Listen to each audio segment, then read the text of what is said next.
Convido os irmãos a abrirem suas Bíblias no livro do Gênesis, capítulo 35. Livro de Gênesis, capítulo 35, a partir do versículo 1.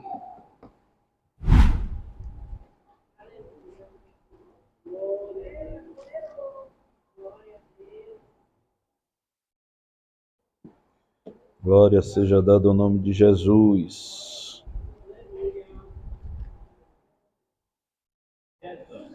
Gênesis 35, a partir do versículo 1. Todos acharam? Diz assim a palavra do Senhor. Depois disse Deus a Jacó: levanta-te, sobe a Betel e habita ali. Faze ali um altar ao Deus que te apareceu quando fugiste diante da face de Esaú, teu irmão.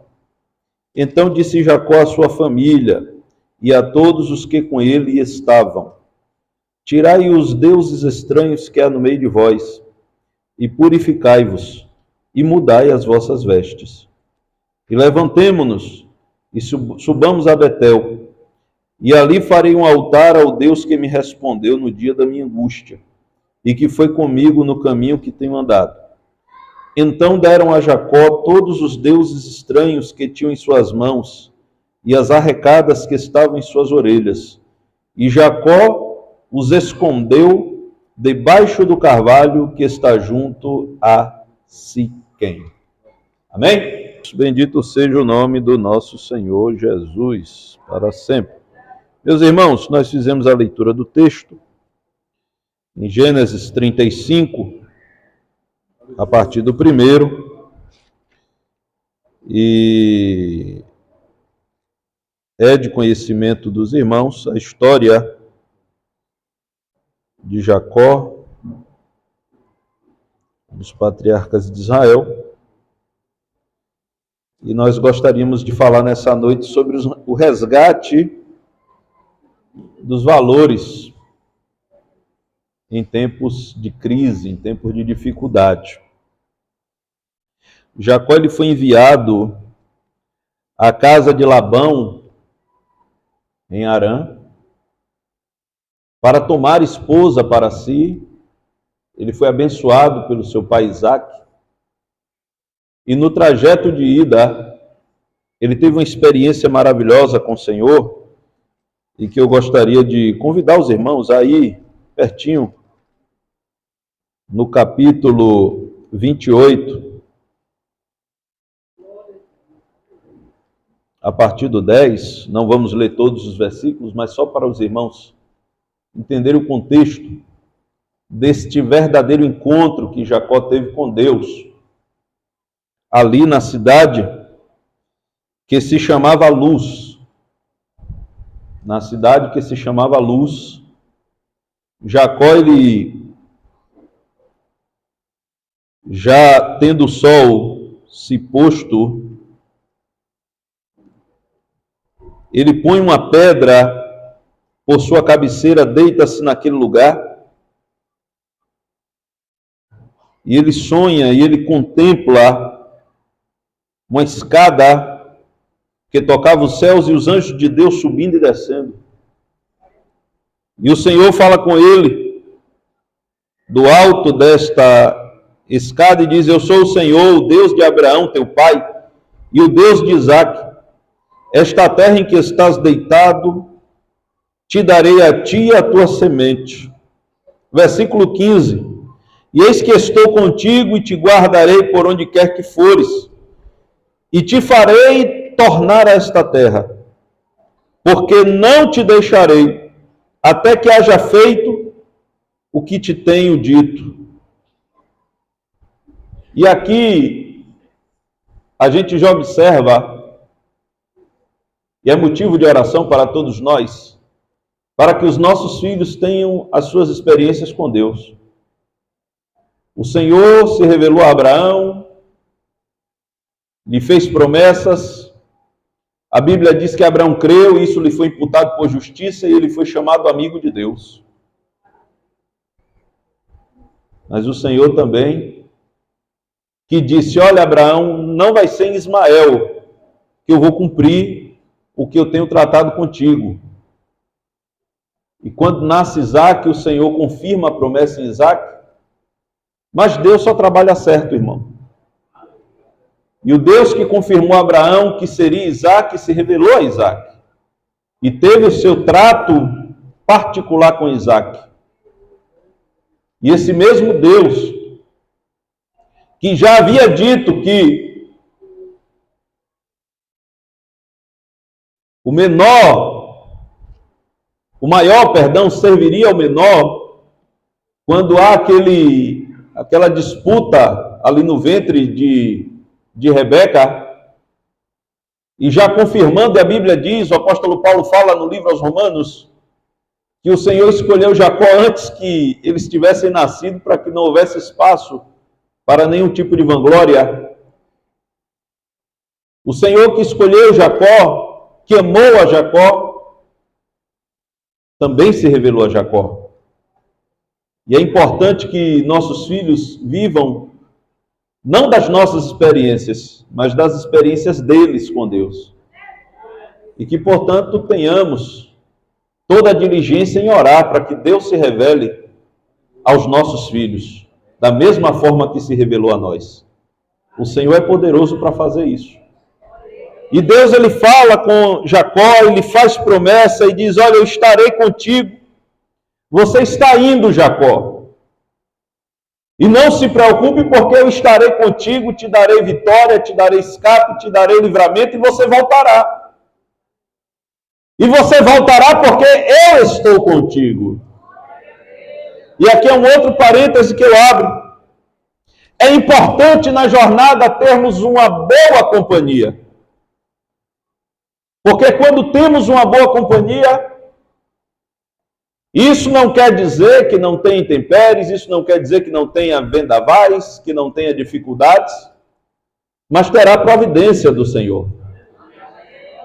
Se o Senhor vai conosco, a vitória é certa. Se o Senhor vai conosco, disse o salmista, ainda que eu ande pelo vale da sombra da morte, eu não temerei mal algum, porque tu estás comigo. Se o Senhor está conosco, louvado seja o nome do Senhor Jesus, vai tudo bem. E Jacó, acordado do sono, ele diz: na verdade o Senhor está neste lugar e eu não sabia. E ele muda o nome daquele lugar. Ele põe aquela pedra como coluna, derrama azeite em cima dela, e chama aquele lugar de Betel, que significa casa de Deus. Ele muda o nome daquele lugar de Luz para Betel.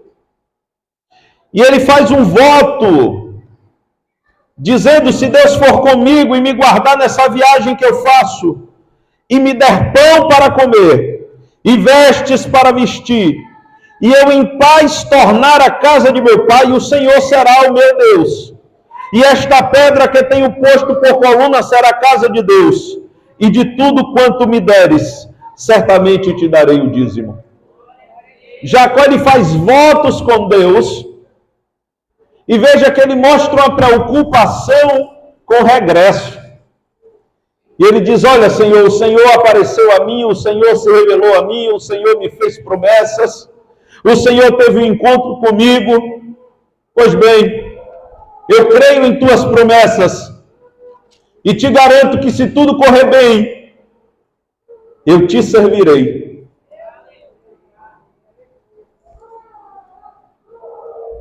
E Jacó vai, aí os irmãos conhecem a história, ele encontra com Raquel, se enamora e trabalha ali 7 anos, é enganado por Labão. Labão dá como esposa Léia, mas ele logo em seguida toma Raquel por esposa, mas tem que trabalhar mais 7 anos, e ele trabalha os 7 anos, e a Bíblia diz que não foi pesado para ele, tamanho era o amor que ele tinha, e Labão tenta enganá-lo de todas as formas, mas Deus o abençoa e o engrandece ali em Harã. Mas chega o momento do regresso. E no momento do regresso, uma série de dificuldades, uma série de situações, ele chega a ser interceptado pelo seu sogro. Raquel, ela toma os ídolos de seu pai e esconde, senta por sobre aqueles ídolos, e há um entendimento de que ali era como se fosse uma espécie de fiança ou de garantia de que a primogenitura, a bênção, a herança do pai passaria para ela. E aqui eu abro um outro parêntese. A nossa porção é o Senhor. Não adianta a gente querer prosperar por meios escusos, por meios que não agradam ao Senhor, por meios que não nos validam enquanto servos de Deus. Não adianta nós, preocupados com o futuro, entrarmos em negócios que desagradam a Deus, aleluia. E aí eu me lembro do Salmo de Asaf, o Salmo 73, quando ele diz: os meus pés quase desviaram quando eu vi a prosperidade do ímpio, quando eu vi o ímpio blasfemando de Deus e nada acontecendo a ele, quando eu vi gorduras em seus olhos, quando eu contemplei os seus banquetes, eu aqui na prova e o ímpio gozando desta vida e regalando a sua alma. Mas quando ele entra na casa do Senhor, ele percebe, aleluia, e faz uma declaração que é uma declaração de fé. Ele diz: a quem tenho eu no céu senão a ti, e na terra não a quem eu deseje além de ti. A minha alma desfalece, mas Deus é a força do meu coração e a minha herança para sempre. A nossa herança é o Senhor, aleluia.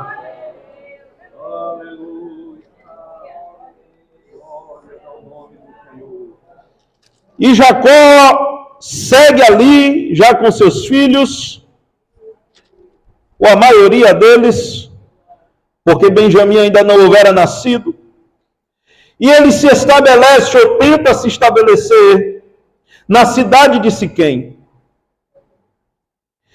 E chegando ali em Siquém, ele se estabelece, ele levanta um altar ao Senhor, mas ali ele enfrenta uma situação, um drama terrível, porque a sua filha Diná é deflorada, e agora o moço, louvado seja o nome do Senhor para todo sempre, ele se enamora. O Siquém, ele se enamora. E ele deseja casar, ele deseja tomar Diná como sua esposa. Mas acontece algo terrível. Simeão e Levi, eles traem aquele pacto que é feito e matam os siquemitas. Mas observem que Jacó já estava ali, de alguma maneira também saindo do propósito de Deus, procurando uma resolução na base da política da boa vizinhança. Eu não estou dizendo que é correto fazer um pacto e descumprir, não é correto. Mas o que eu quero dizer é que, às vezes, nós somos empurrados pelas circunstâncias para mais perto de Deus. Assim como não é correto trair, eu vou um pouco mais adiante, os irmãos de José traíram José.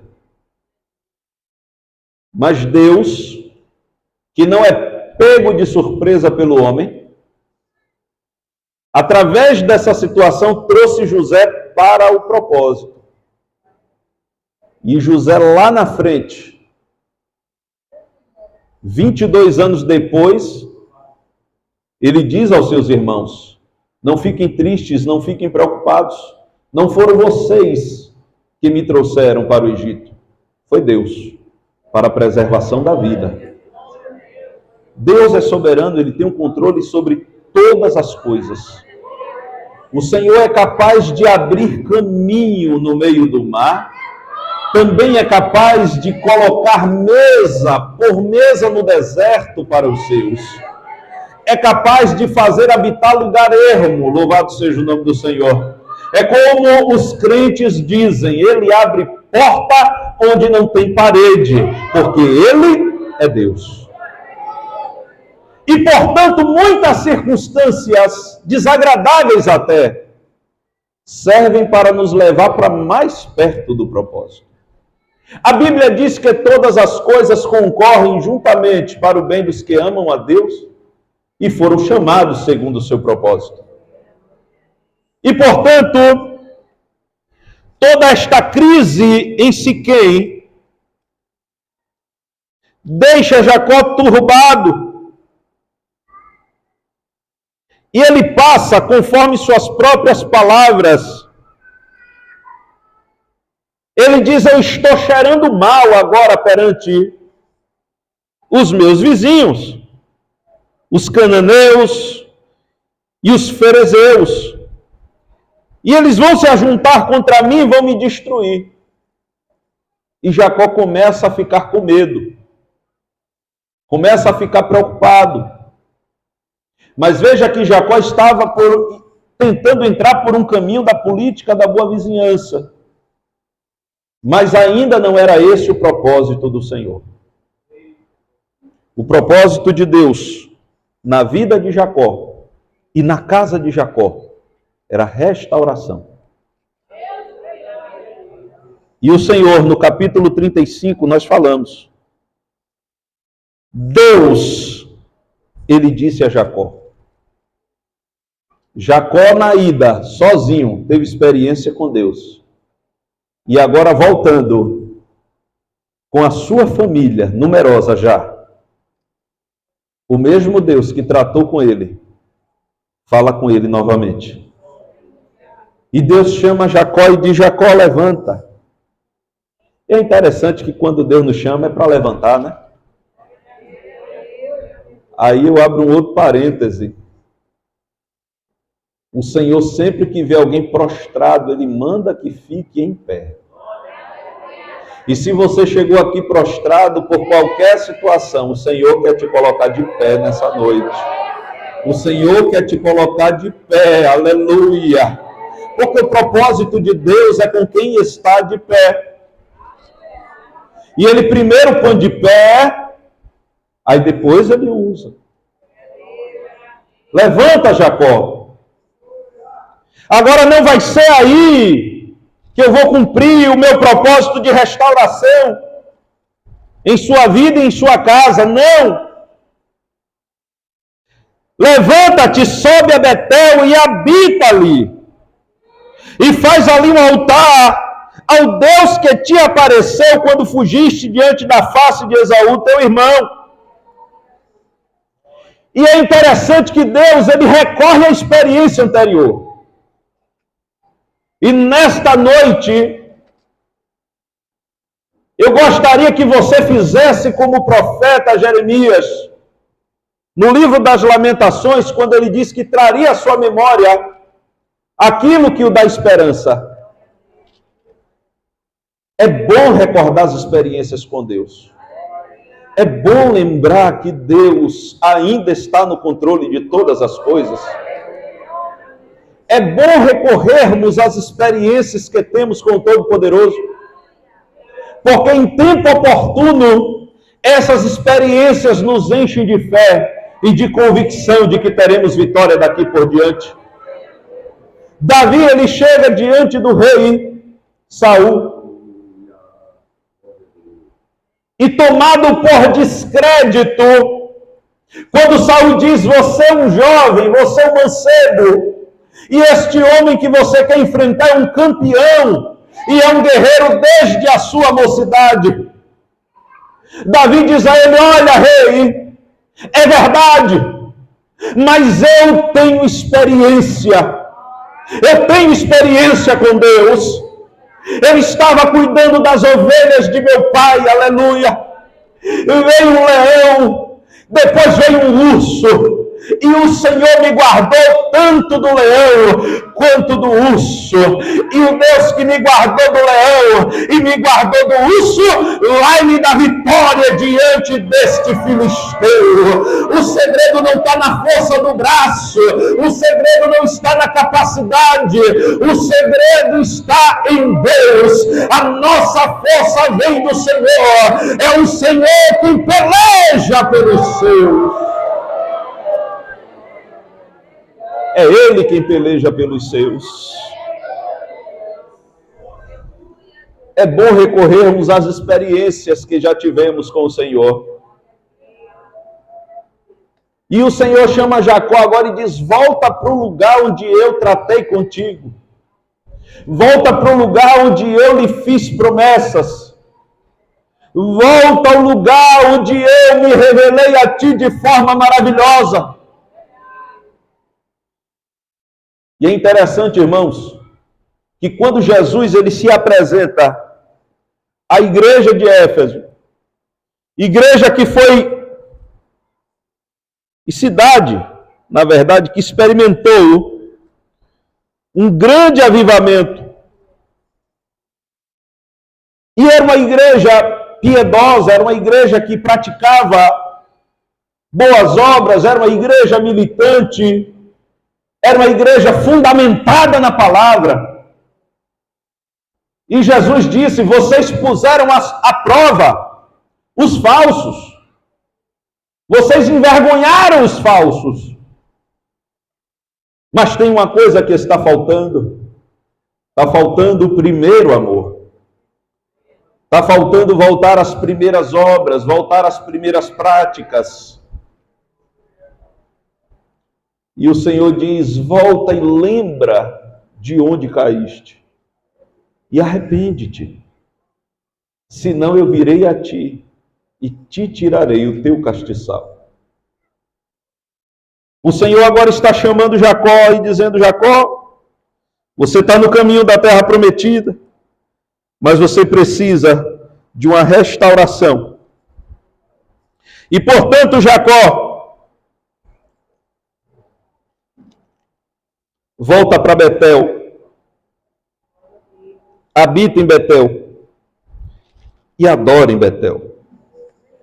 Betel aqui representando a casa de Deus. A presença de Deus manifesta. E nós aprendemos que devemos habitar na casa do Senhor. E eu fico espantado com alguns que não gostam de congregar. Eu fico espantado com alguns que não gostam de estar na presença do Senhor com seus irmãos. E o interessante é que, quando a Bíblia fala de igreja, em todas as vezes ela fala na coletividade.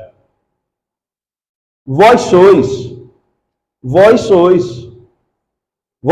nação eleita, sacerdócio real. Vós sois corpo de Cristo e membros uns dos outros. E se nós somos membros uns dos outros, não faz sentido, na hora de prestar culto, um pedaço do corpo ser desigrejado. Não faz sentido um pedaço do corpo dizer: eu vou cultuar sozinho na minha casa. Porque nós somos um corpo. Nós somos um corpo. E aqui está uma partícula desse corpo. E se nem a perseguição dos judeus, e se nem a perseguição de Roma, e se nem a perseguição da santa, que de santa não tinha nada, Inquisição, foi capaz de impedir a igreja de congregar, se nem a perseguição comunista e dos países islâmicos são capazes de impedir os crentes de congregar, não seríamos nós que deixaríamos de congregar. Nós nos alegramos de estar na presença do Senhor. E o Senhor fala em nosso meio. O Senhor se movimenta em nosso meio.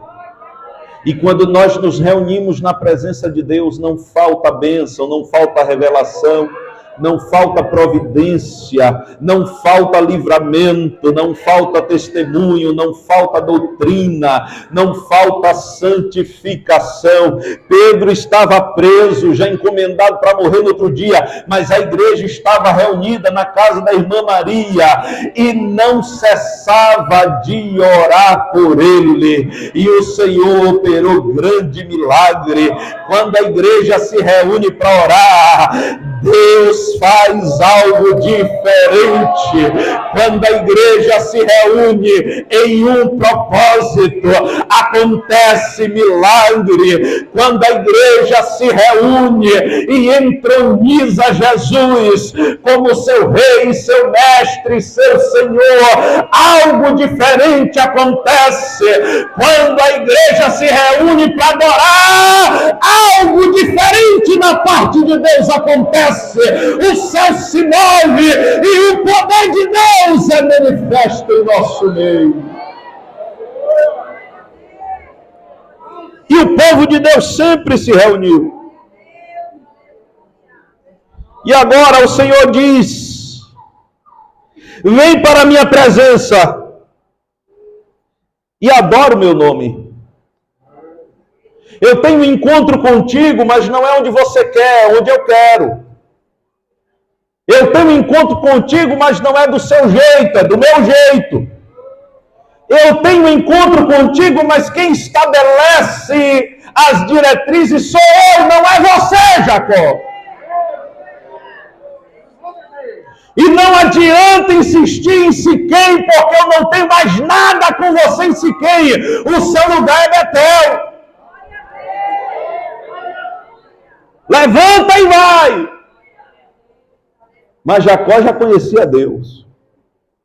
E quem conhece Deus, irmão, pode até fazer ouvido de mercador, mas sabe o que é certo e o que não é. Eu vou repetir. Quem conhece Deus pode até fazer ouvido de mercador, mas sabe o que é certo e o que não é. E às vezes o pastor fala, aí entra por um lado, sai pelo outro. O dirigente fala, entra por um lado, sai pelo outro. Mas quando o negócio aperta, ele no instante sabe o que precisa fazer. Quando Jeová chama e diz, fique em pé aí que eu quero tratar com você.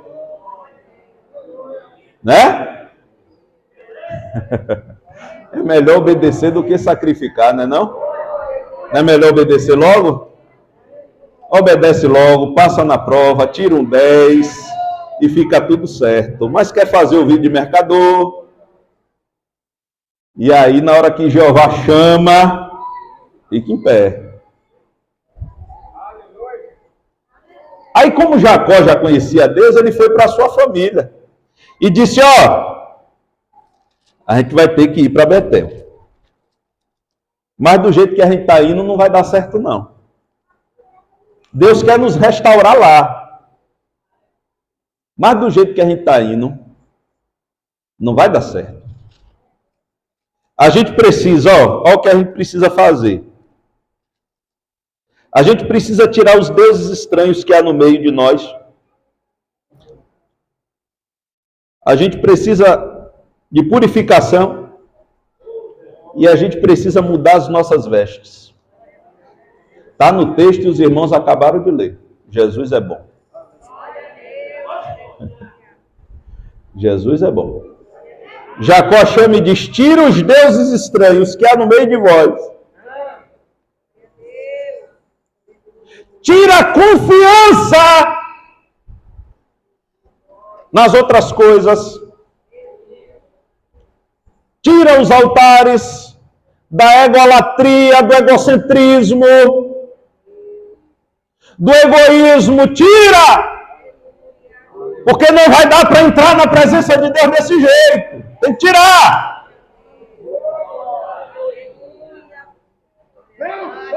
E tem irmão que acha que tudo é em torno dele. E quando Deus fala com ele na palavra, ele fica caçando quem foi que conversou com o dirigente, achando que o dirigente tomou nota na vida dele. Ele esqueceu que Deus ainda fala.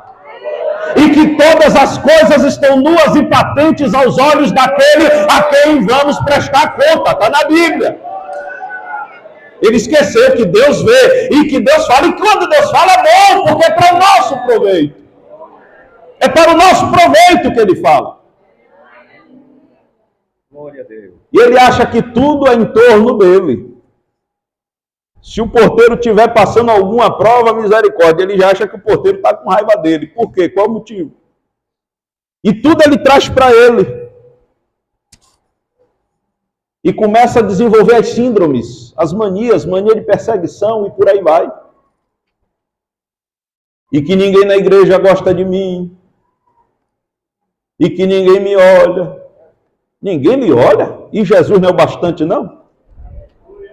Irmão, se Jesus me olhou, não precisa mais ninguém me olhar, não. Jesus já me olhou. A Bíblia diz que tinha um homem, havia 38 anos, aleluia, no tanque, à beira do tanque de Betesda. Betesda significa casa de misericórdia. Mas na hora que as águas agitavam, ninguém tinha misericórdia dele, não. Farinha pouca, meu pirão primeiro. Ninguém olhava para ele, mas não precisava que outra pessoa olhasse. Bastou Jesus olhar uma vez.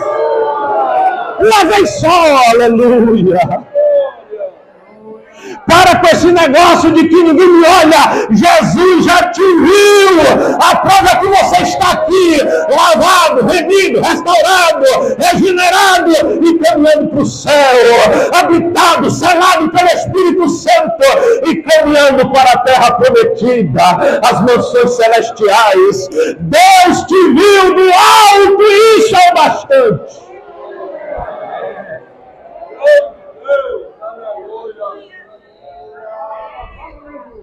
O que a Bíblia fala para nós fugirmos da idolatria, e a gente pensa que a idolatria é só a imagem de escultura, tem muito mais coisa. E a nossa confiança, quando o salmista fala das nações, as nações perguntarão onde está o teu Deus, mas o nosso Deus está no céu e faz aquilo que ele apraz. Aí ele segue dizendo, os ídolos deles têm boca, mas não fala. Tem olhos, mas não vê. Tem mãos, mas não apalpam. Tem pés, mas não andam para lugar nenhum. Tem nariz, mas não cheira. E ele segue. Tornem-se semelhantes a eles, os que fazem e os que nele confiam. Mas não para aí, ele diz, confia, ó Israel, no Senhor. Ele é o teu auxílio e o teu escudo. É Deus que nos protege. É Deus que nos ajuda. Se o Senhor não edificar a casa, em vão trabalham os que edificam. Se o Senhor não guardar a cidade, em vão trabalham a sentinela. É hora de parar de confiar na força do braço e confiar na mão do Senhor. É Ele quem faz, é Ele quem faz, é Ele quem abre porta, é Ele quem dá livramento, é Ele quem dá saúde, é Ele quem dá vida, é Ele quem põe de pé, é Ele, é Ele, é Ele.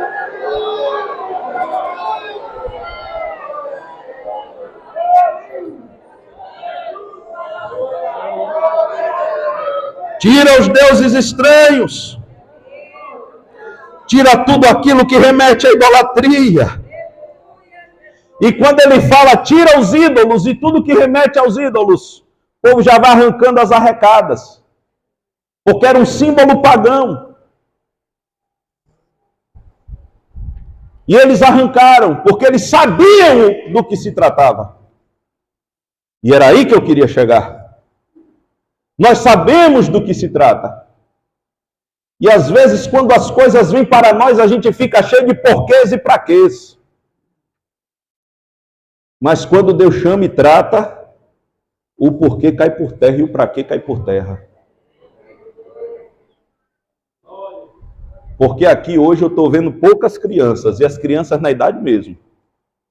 Os demais, ninguém é criança. Ninguém é criança. E às vezes fica se enchendo de desculpas. Não vou mais na igreja, por causa disso, por causa daquilo, por causa daquilo, por causa daquilo. Não, não vai porque não quer. Não é tão melhor ser sincero? Não vai porque não quer. Força Deus dá ou não. A Bíblia não mente. O Espírito Santo nos ajuda em nossas fraquezas, sim ou não? Então pronto, a Bíblia não mente. A Bíblia não mente. Ah, mas é porque o pastor isso, é porque a dirigente de círculo de oração aquilo, é porque o regente aquilo outro, é porque o porteiro aquilo outro. A Bíblia diz que nada poderá nos separar do amor de Deus que está em Cristo Jesus, o nosso Senhor. Nem morte, nem vida, nem angústia, nem fome, nem perseguição, nem nudez, nem perigo, nem espada. Nada, nada, nada. Agora, o tratar com Deus não é forçado. Então, quando a pessoa quer ir embora, ela vai. Mas enquanto ela está disposta, o Senhor está cuidando dela. Agora, cuidar, irmão, não quer dizer que a gente não vai passar dificuldade. A gente vai passar luta. É bíblico isso. Mas o Senhor em tudo cuida de nós. Muitas são as aflições do justo, mas o Senhor os livra de todas. Agora tem gente que às vezes quer dar qualquer pretexto. Mas segue o texto. Tira os deuses estranhos e tudo aquilo que eles representam. Mas também purifica, porque não é de qualquer maneira que se apresenta ao Senhor. Isaías capítulo 1, 16 a 18 diz assim: lavai-vos, purificai-vos, tirai a maldade de vossos atos de diante dos meus olhos, cessai de fazer o mal, aprendei a fazer o bem, procurai o que é justo, ajudai o oprimido, fazei justiça ao órfão, tratai da causa das viúvas, vinde então e arguí-me, diz o Senhor. Ainda que os vossos pecados sejam como a escarlate, eles se tornarão brancos como a neve. Ainda que sejam vermelhos como carmesim, se tornarão como a branca lã. Hebreus 10, 22 diz: cheguemo-nos com verdadeiro coração. Sinceridade. Cheguemos com verdadeiro coração, em inteira certeza de fé, tendo os corações purificados da má consciência e o corpo lavado com água limpa. Purificai-vos. Tiago, ele escreve para nós, para os crentes, e diz assim, aleluia: purificai as mãos, pecadores, e vós que sois de ânimo dobre. O que é ser de ânimo dobre? Ânimo dobre é aquele que uma hora está quente, outra hora está frio. É aquele que não é firme, não é constante, não é sempre abundante, não. Uma hora ele está no ápice, uma hora ele está lá embaixo, ele não tem aquela jornada constante, frequente na presença do Senhor. Uma hora ele é, outra hora ele não é, uma hora ele quer, outra hora ele não quer. E a Bíblia diz que o homem de ânimo dobre é inconstante em todos os seus caminhos. Porque se ele não tem compromisso com Deus, ele não vai ter compromisso com ninguém. Ele vai casar e não vai honrar o casamento. Ele vai comprar e não vai pagar. Ele vai assinar um contrato e vai descumprir o contrato. Ele vai comprar no crediário e vai deixar lá pendurado. Porque ele não tem compromisso com Deus. E por consequência, ele não tem compromisso com ninguém. Ele não vai honrar a sua palavra, ele não vai ter nem palavra para honrar. E aí a Bíblia diz: vós que sois de ânimo dobre, limpai o coração. Afligi-vos, lamentai e chorai. Converta-se o vosso riso em pranto e a vossa alegria em tristeza. Humilhai-vos na presença de Deus, e Ele vos exaltará. Jacó sabia a receita e disse: olha, vamos nos purificar na presença de Deus. E como é que faz? Vamos descer, vamos nos humilhar na presença dele. Louvado seja o nome do Senhor. E o que mais? Mudai as vossas vestes. Vestes, a gente poderia falar aqui no sentido literal e no sentido figurado, porque uma coisa acaba levando a outra. Mas vamos falar aqui no sentido espiritual primeiro. Vestes aqui da ideia de modo de vida. Muda o jeito de viver. Jacó estava dizendo, a gente precisa de mudança. Para ter restauração, precisa de mudança. As vestes são aquela parte que cobre as nossas vergonhas. Não é verdade? Cobre as nossas vergonhas. E por que é que a Bíblia fala de vergonha, chama nudez de vergonha? Porque a nudez é algo que no lugar errado é um vexame. E qual o lugar errado? Local público. A nudez em público é uma vergonha. O pecado também é uma vergonha para o crente. E tem crente que acha que quando está lá no trabalho com as piadinhas e com as anedotas, ele acha que ele está bombando, é o crente legal, é o crente antenado. E ele até fala um palavrãozinho que é para ficar bem na fita, pastor. Mas ele não sabe que quando ele sai, ele é motivo de zombaria, ele é motivo de vergonha. Aquelas pessoas que riem dele, escarnecem dele quando ele sai. Porque veja, irmãos, nós não combinamos com uma vida de pecado. Nós pecamos, e a Bíblia diz isso, mas nós não temos mais prazer na prática do pecado. Há uma diferença muito grande. Há uma diferença muito grande. O crente, ele não é conformado com a prática do pecado. E isso é propósito de Deus. Eu já li aqui em outra ocasião, não me lembro, mas o Senhor me traz à memória, e eu gostaria de ler com a igreja de novo, Tito, para os irmãos entenderem e solidificarem aquilo que é propósito de Deus em nossa vida. Tito capítulo 2, a partir do 11.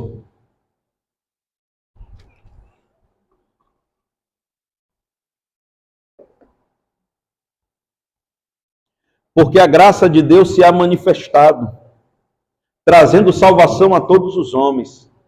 A graça salvando.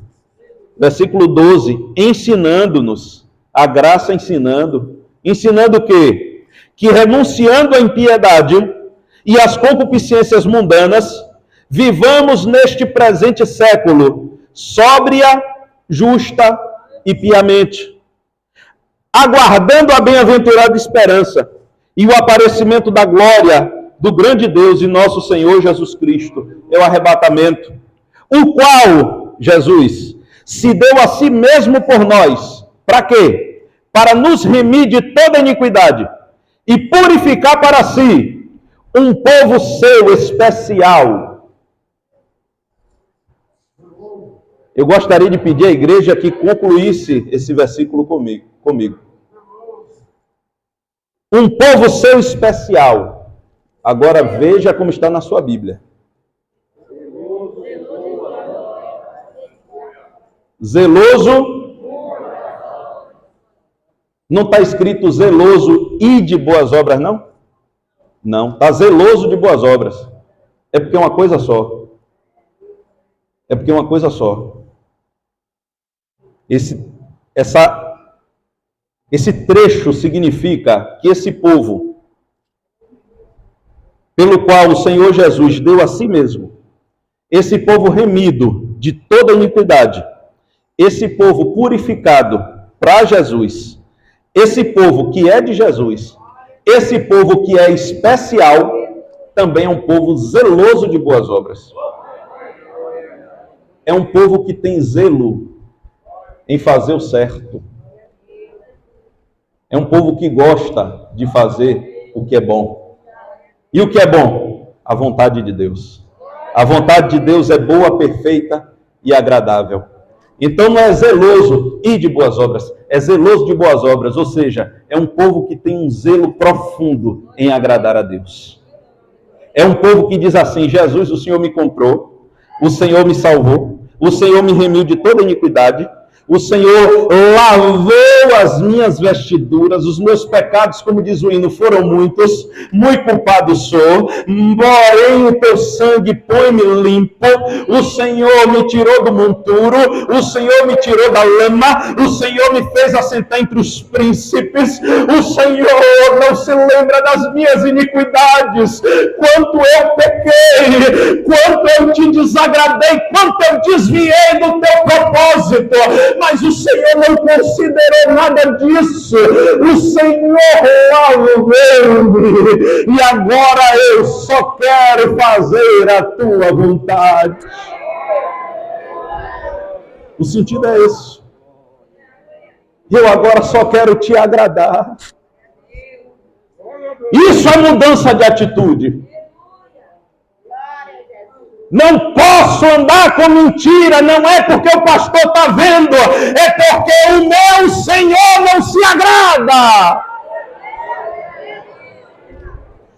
Não posso andar de qualquer maneira, com qualquer palavra no meu vocabulário, porque o meu Senhor que morreu por mim não se agrada de qualquer coisa. Não posso levar a minha vida devocional de qualquer maneira, porque o meu propósito é agradar a Ele. Isso é ser zeloso de boas obras. E se porventura eu fracassar, logo eu voltarei confessando os meus pecados e clamando o seu sangue, porque se confessarmos os nossos pecados, Ele é fiel e justo para nos perdoar os pecados e nos purificar de toda injustiça. Aleluia! E eu me levantarei confiando na graça e entrando na tua presença com fé e intrepidez. Aleluia! Mudai as vossas vestes, vestes de louvor ao invés de espírito angustiado. Mudai as vossas vestes. E o pecado expôs a nudez do homem, mas a solução do homem foi uma solução paliativa e uma solução insuficiente.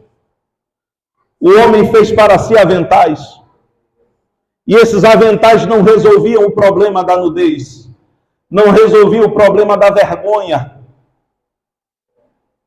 E o Senhor ali no Éden, já traçando o seu propósito,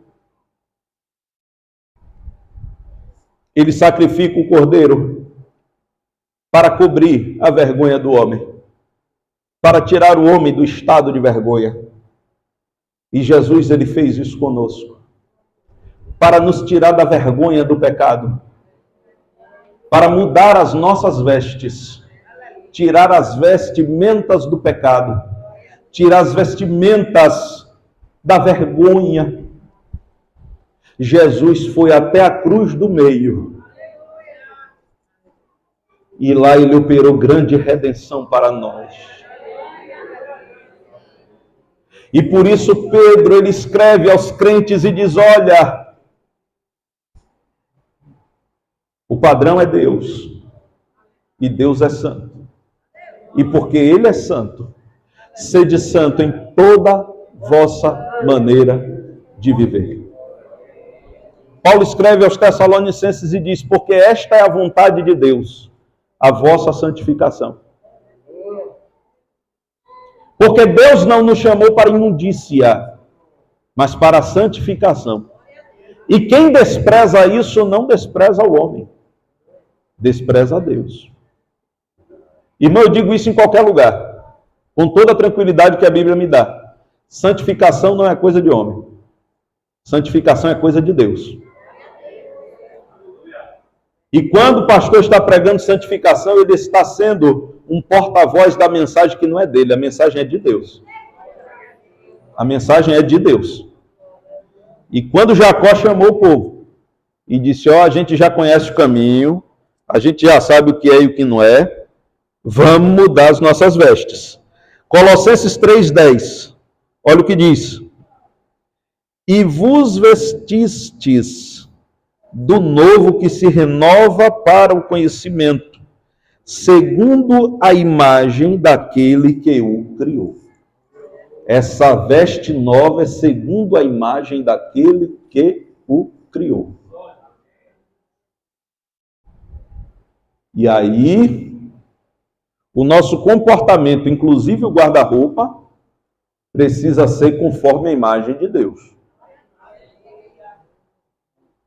O nosso comportamento no vocabulário, o nosso comportamento nas expressões, o nosso comportamento na igreja e fora da igreja, o nosso comportamento no seio familiar, o nosso comportamento em toda a nossa maneira de viver, é segundo a imagem daquele que nos criou. Esse é o propósito. Vestes de justiça e santidade, Efésios 4, 24. E vos revistais do novo homem, que segundo Deus é criado em verdadeira justiça e santidade. Está vendo que não é coisa de homem, é coisa de Deus? Vestes de fé e amor. 1 Tessalonicenses 5, 8. Mas nós que somos do dia, sejamos sóbrios, vestindo-nos da couraça da fé e do amor, e tendo por capacete a esperança da salvação. Vestes de fé e de amor. Cuidado, irmãos, para que não sejamos achados nus. 2 Coríntios 5, versículos 2 e 3. E por isso também gememos, desejando ser revestidos da nossa habitação que é do céu. Se todavia, estando vestidos, não formos achados nus. Os crentes de Laodiceia enfrentaram este problema. E eles disseram, não temos falta de nada. O Senhor disse, cuidado. Vocês nem roupa têm e está dizendo que não falta nada. Cuidado. Apocalipse 16, 15. Eis que venho como ladrão. Bem-aventurado aquele que vigia e guarda as suas roupas, para que não ande nu e não se vejam as suas vergonhas. Aquele que está em pé, cuide para que não caia. Muda as vestes. Põe vestes adequadas para se encontrar com Deus. Tira todo o pecado, todo o embaraço para se encontrar com Deus. Purifica o coração, purifica a consciência e muda de atitude para se encontrar com Deus. E levantemo-nos e subamos a Betel, e ali farei um altar ao Deus que me respondeu no dia da minha angústia e que foi comigo no caminho que tenho andado. Jacó já tinha tido um encontro com Deus, ele estava sozinho, agora ele volta engrandecido, volta com a família numerosa, mas ele está dizendo, eu conheço o Deus a quem eu sirvo. É tempo de restauração, e não tem restauração sem conserto, não tem restauração sem conserto, não tem fogo no altar sem consertar o altar primeiro. Ei, Calamanagaço.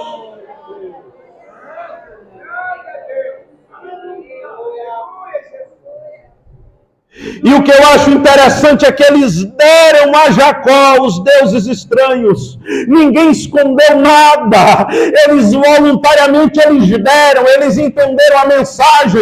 Eles entenderam o propósito. Eles entenderam que Deus estava no negócio. Eles entenderam que se ficassem em Siquém, eles estavam fadados ao fracasso. Eles estavam correndo risco de vida.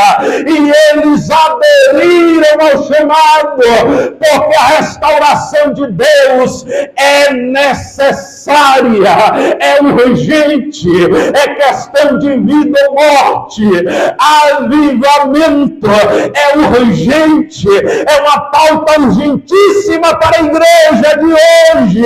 Ou é avivamento, ou é vergonha, ou é avivamento, ou é nudez, ou é avivamento, ou é morte, ou é avivamento, ou que o Senhor nos guarde, porque a coisa vai apertar, vai estreitar, mas o Senhor está nos dando escape nessa noite, e está dizendo: levanta, põe de pé, consagra a tua vida a mim, e venha ao meu encontro me adorar. Bendito seja o nome do Senhor.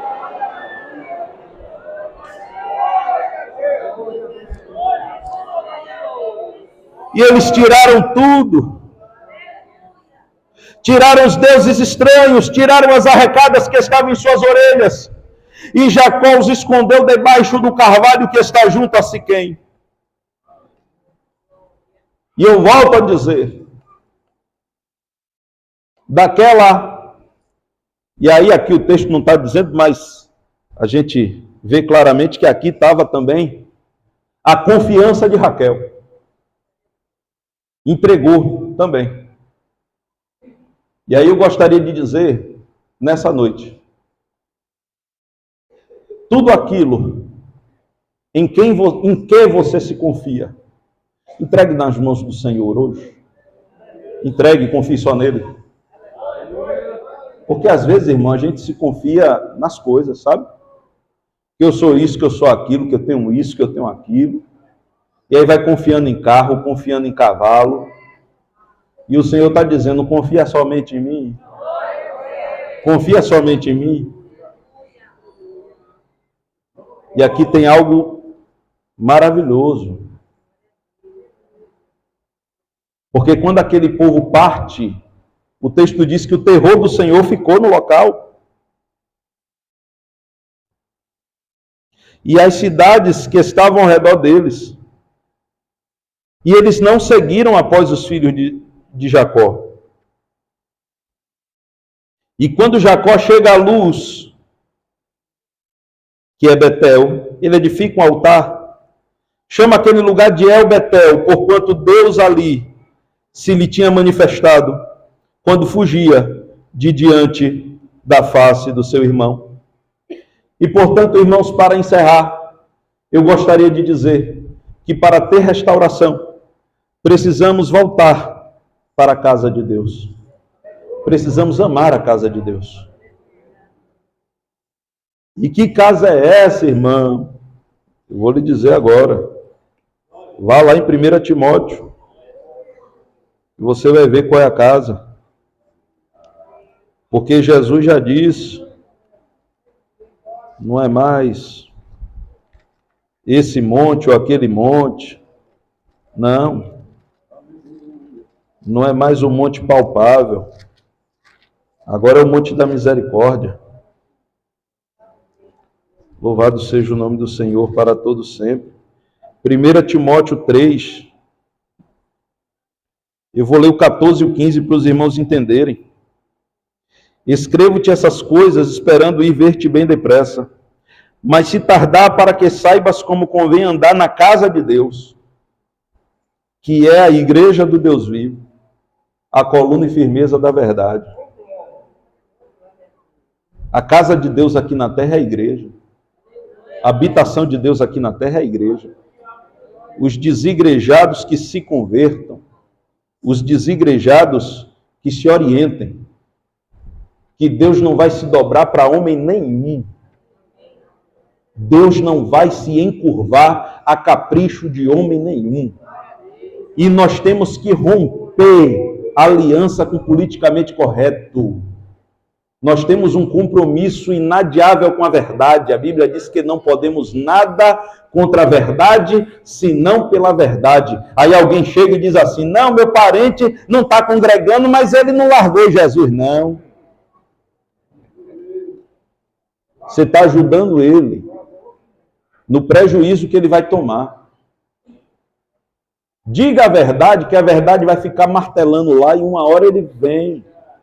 É muito melhor do que dizer, não, está tudo certo. Você é crente, você só não gosta da casa de Deus.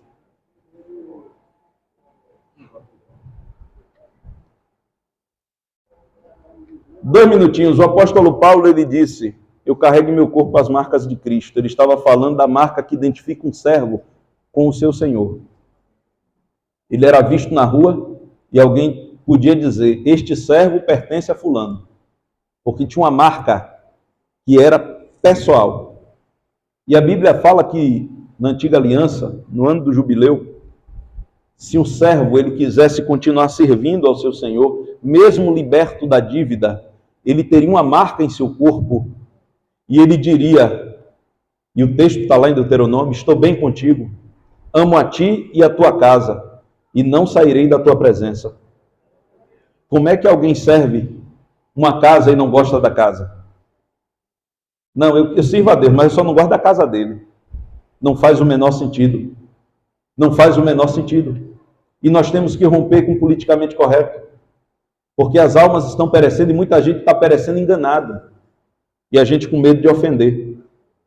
Quem não congrega não é crente. Quem não tem pastor não é ovelha. Está desgarrado, está perdido, está precisando de ajuda. E a ajuda envolve a oração, envolve uma palavra da parte de Deus, e envolve verdades que precisam ser ditas. Nós vencemos pela verdade. E, portanto, para a restauração, volta para a casa de Deus. Habita na presença de Deus. Porque vivemos uma geração que fala muito de sentir a presença de Deus. Mas o Senhor chamou Abraão e disse, Abraão, sinta a minha presença e ser perfeito. Não, ele disse, Abraão, anda na minha presença e ser perfeito. É andar na presença de Deus, é dormir na presença de Deus, é acordar na presença de Deus, é prestar culto na presença de Deus, é ir trabalhar na presença de Deus, é andar na presença de Deus o tempo inteiro. Não é sentir a presença de Deus no domingo à noite e esquecer de Deus na segunda pela manhã. Não, é andar na presença de Deus. É habitar na presença de Deus. Aquele que habita no esconderijo do Altíssimo, a sombra do Onipotente descansará.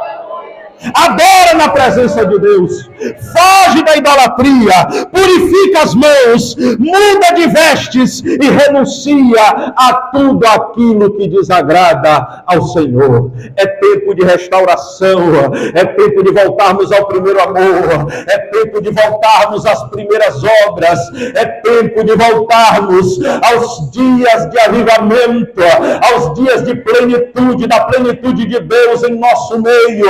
Isso não pode ser saudosismo, isso não pode ser uma fala meramente platônica, não, tem que ser algo real em nosso meio, e avivamento não é coisa do pastor, é coisa nossa, é do pastor, do porteiro, do membro, do congregado, da criança, do jovem.